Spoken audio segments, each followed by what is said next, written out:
of all of them.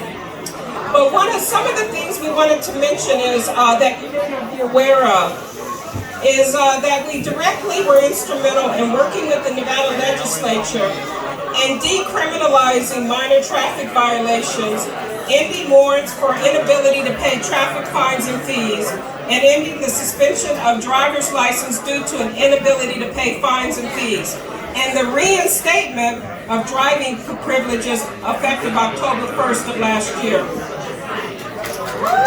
Good job. That sounds like Lisa.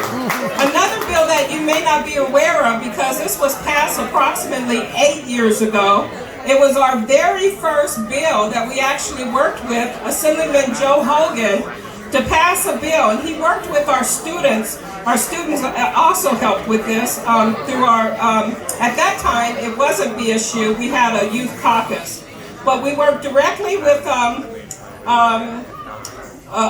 bill that we worked with to require the state of Nevada, the state of Nevada requires every contractor and subcontractor on a public works job to report their employment of their employees by race, ethnicity, and gender on all public works jobs. And they're required to do that even today. The reason we wanted to do that is we wanted to hold accountable those companies that are hiring on public works jobs. And so we're looking forward to revisiting that legislation and actually getting the data. We have not requested it. We wanted it to sit so that we can accumulate a good, strong history and see where these companies are as far as whether they're good partners in the community around diversity and inclusion. We also worked with Assemblyman Joe Hogan when he was alive. We were the watchdog organization on NDOT's widening project of the 15 freeway, and were able to get employment of black workers from 1% to 8% on that job. Very good job. And that, of course, led to the legislation that I just mentioned to you. We also were recognized in the Democratic National Platform during 2008 Democratic National Convention as a valued contributor to the DNC National Platform, and that was when our beloved President Barack Obama ran his first time.